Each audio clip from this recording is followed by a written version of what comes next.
Yo squad, welcome back to the ultimate deep dive into the Ramayana. Last time we saw the great wait end. The ring stuck, the vibe shifted, and Ram gave Hanuman a secret golden ring. Today we are following the South Party, the dream team. We've got Prince Angad, the wild veteran Jamavant, and of course Hanuman. They aren't just walking into the woods, they're heading to the most dangerous unexplored territory on the planet 14,000 years ago. We're talking about boss level survival. Let's get into it.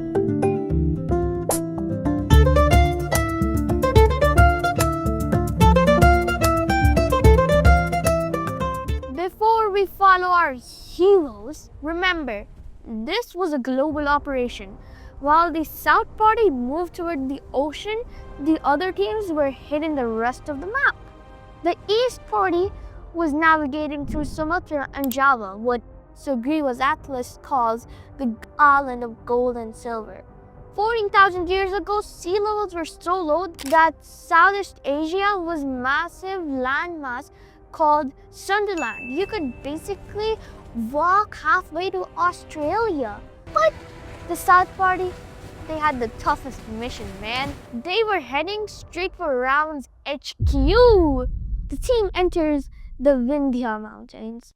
Today, these are just hills, but 12,209 BC, they were massive, dense, and filled with wild beasts. Weeks go by, no sign of Sita, no sign of Ravan. The Vanaras are cooked. They're hungry, they're thirsty, they have passed their deadline. They know Sugriva's rules.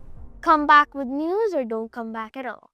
They are literally at the point of giving up. Suddenly, they find a weird opening in the mountain called Riksha Bila. They haven't had a drop of water in days, but they notice something strange.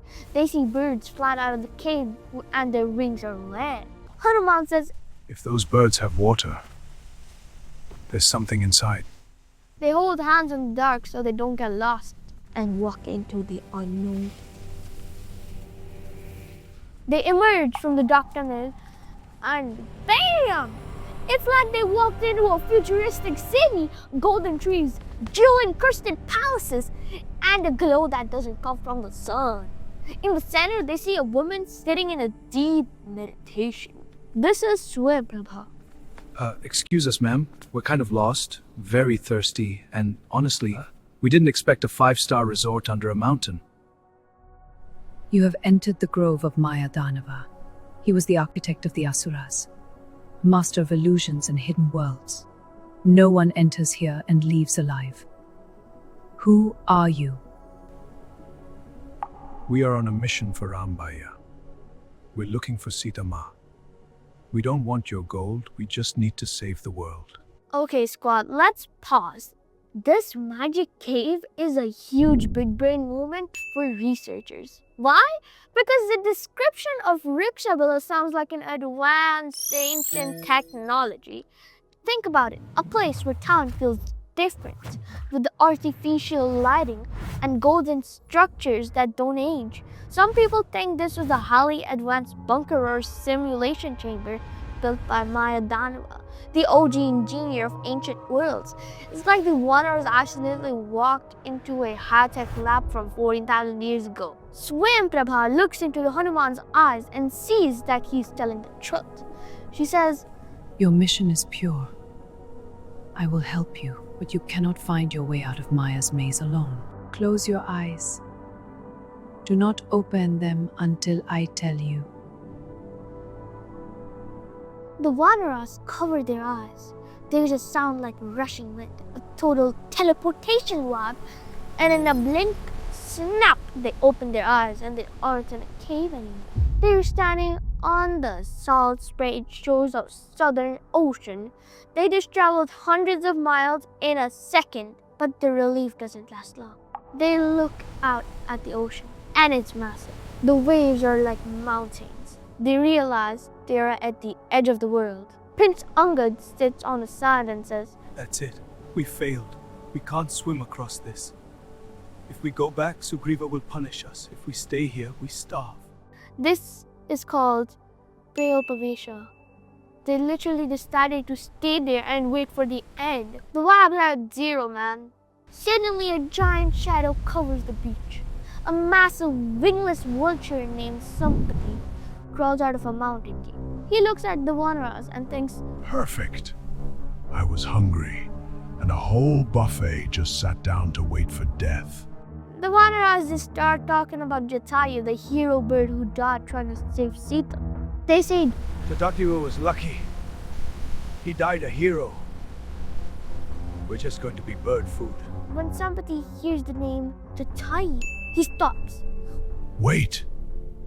Jatayu was my bhaiya. What happened to him? Sampati is heartbroken, but he gives them the ultimate insult. He says, I can't fly, but my eyes are still built for the stratosphere. he looks across the ocean, literally 800 miles, and says, I see her. Sita is in a garden of Ashoka trees. She is surrounded by demons.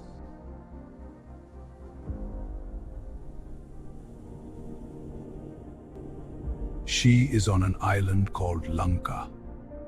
vultures have 10x zoom vision.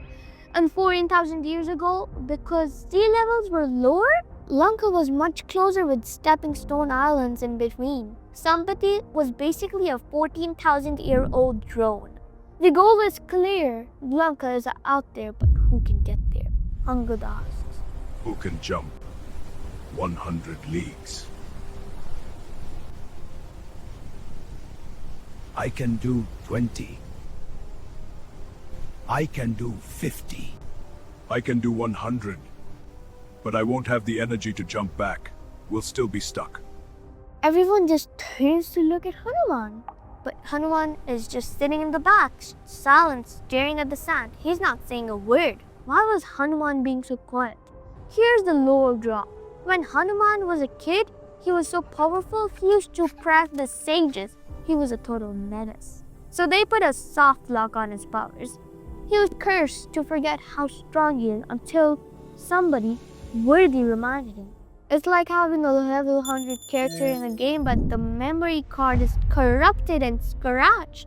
So you're stuck playing the tutorial.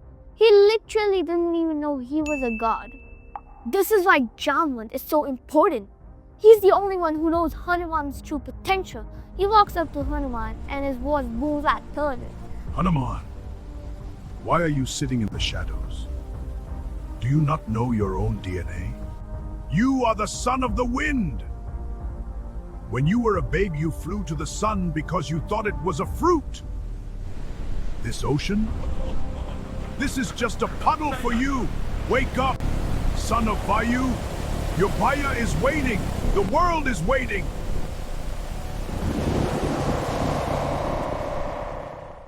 As Jamavant speaks, the curse breaks. Hanuman starts to grow, his muscles swell. He lets out a roar that shakes mountains. The boss has been unlocked. This is where we need to talk about the man, the myth, the legend, Jamavant.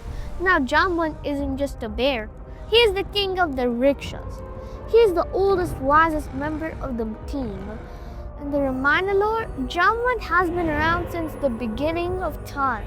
He even saw the Vamana avatar of Vishnu thousands of years before Ram was born. He's the grandfather figure of the army. While the young Vanaras are panicking, Jamavant is calm. He's the one who holds the history of the world in his hand. Without his wisdom, the mission would have ended right there on the beach. Squad, the game has changed. Hanuman is now a level 100 powerhouse, and he's standing on the edge of Mahendra Mountain, ready to make the biggest jump in human history. But what's waiting for him in the middle of the ocean? And how does he find Sita in a city of million demons? You're gonna want to be here for episode 26, the flight of the Firebird. Smash that like button and subscribe. And tell me in the comments, who is the Jamavant in your life who reminds you how awesome you are? Stay legendary. Peace out. Siyavara Ramachandra ki jai. Victory to Shri Ram.